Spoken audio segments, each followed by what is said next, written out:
Assalamualaikum warahmatullahi wabarakatuh. Alhamdulillahirabbil alamin wassalatu wassalamu ala asyrafil anbiya wal mursalin. Asyhadu an la ilaha illallah wahdahu la syarikalah wa asyhadu anna Muhammadan abduhu wa rasuluh la nabiyya wa la rasul ba'dah. Allahumma shalli ala Muhammad wa ala ali Muhammad.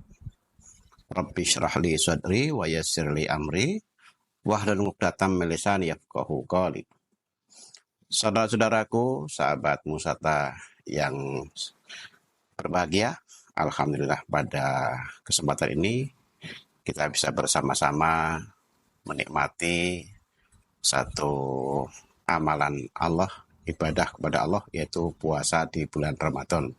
Insya Allah sambil kita menunggu berbuka puasa, kita bersama-sama mengkaji satu ajaran Rasulullah yang kadang-kadang terlupakan, bahkan kadang-kadang dilanggar oleh umatnya.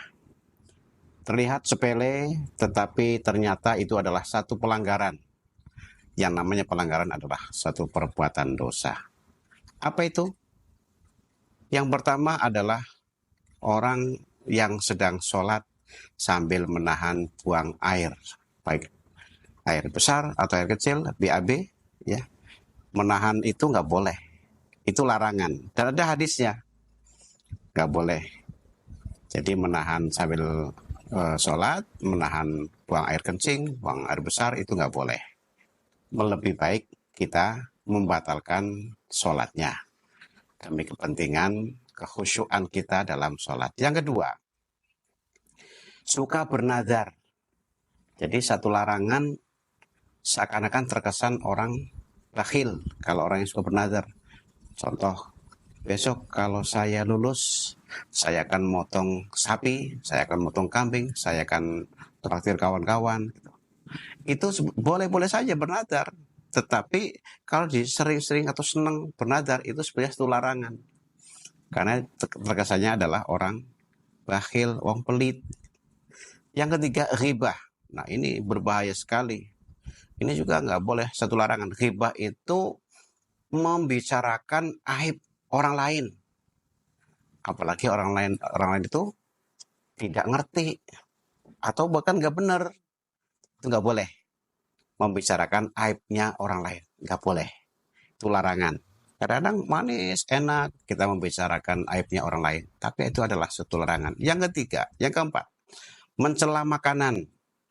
Jadi kalau kita nggak doyan dengan satu makanan, katakanlah kita nggak doyan dengan makan daging kambing, nggak usah dicela, oh daging kambing dan sebagainya, bla bla bla gitu, nggak boleh. Itu namanya mencela makanan. Itu satu larangan dan ada hadisnya. Yang berikutnya, yang kelima adalah masuk masjid dengan kondisi bau. Nah ini kadang orang ini, apalagi kalau baunya orang berpuasa, bau kasturi, tetapi baunya yang di luar itu orang yang nggak berpuasa tapi bau jengkol, bau pete, yang membuat jamaah lain terganggu, tergoda, akhirnya nggak khusyuk. Ya, makanya begitu kita habis makan pakai kambing, makan pakai daging, makan pakai pete, kita gosok gigi.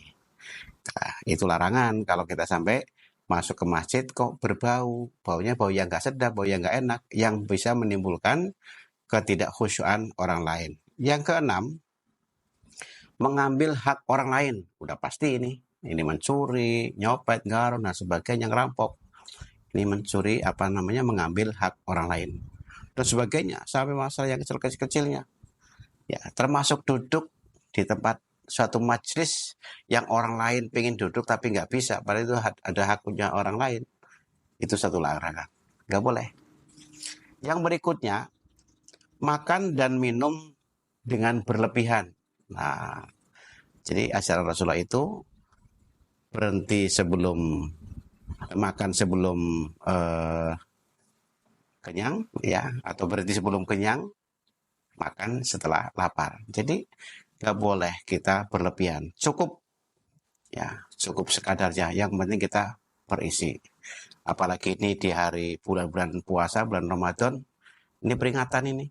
Sebetulnya suatu peringatan buat kita semuanya, makan berlebihan atau katakanlah kayak Rasulullah mengajarkan ketika kita berbuka puasa, cukup kita dengan minum teh atau minum yang manis gitu, atau minum, kalau Rasulullah itu adalah lapis air kurma.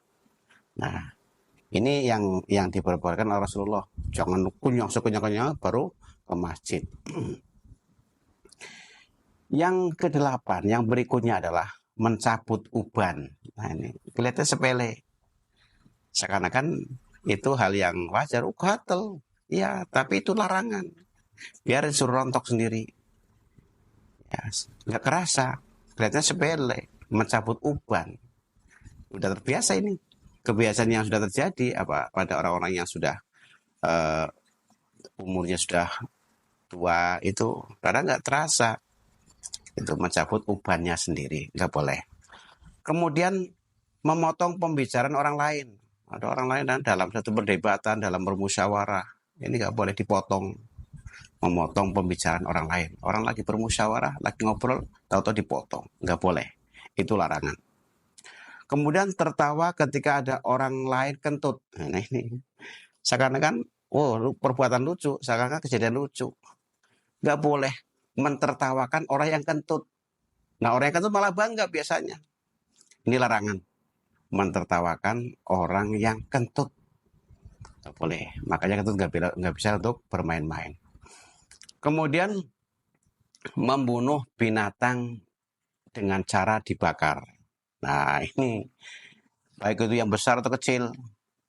Ya, mungkin kita anggap sepele. Kalau dulu biasanya ada orang di zaman dulu itu kan namanya laron itu biasanya masih hidup di sangan, ya dioseng, ya atau dibakar. Itu termasuk larangan dalam keadaan hidup-hidup, nggak boleh. Kemudian memaksakan dalam menjamu tamu. Nah ini kelihatannya orang menjamu tamu itu bagus. Itu akramud dhaif, memanjakan, memuliakan tamu. Tetapi tidak boleh berlebihan. Ini nggak boleh. Jadi semua ada duit sekian sampai utang-utang yang akhirnya malah kita ya nyesel dan sebagainya. Intinya nggak boleh lah kita menjamu tamu tapi dengan cara berlebihan. Kemudian menceritakan hal palsu agar orang lain terhibur. Hanya menghibur orang kok pakai berita-berita palsu dengan omongan-omongan palsu atau merayu kepada siapa saja, itu nggak boleh dengan berita-berita palsu. Kemudian yang berikutnya, melaksanakan sholat ketika makanan sudah dihidangkan. Jadi ada orang mengatakan kadang-kadang kerasa apa enggak, lebih baik sholat ingat makan, apa mending makan ingat sholat. Baiklah para pemirsa, sahabat Musata yang berbahagia. Untuk yang terakhir, yaitu berjalan menuju ke masjid dengan cara terburu-buru. Ini satu larangan, nggak boleh oleh Rasulullah. Kenapa? Al-ajalatu minasyaiton. Tergesa-gesa itu adalah perbuatan setan. Jadi percuma. Akhirnya apa? Kenapa kita nggak boleh terburu-buru masuk ke masjid atau berangkat mau berjamaah di masjid? Karena akan mengurangi kekhusyuan. Demikian pemirsa. Terima kasih. Bila taufiq wal hidayah. Assalamualaikum warahmatullahi wabarakatuh.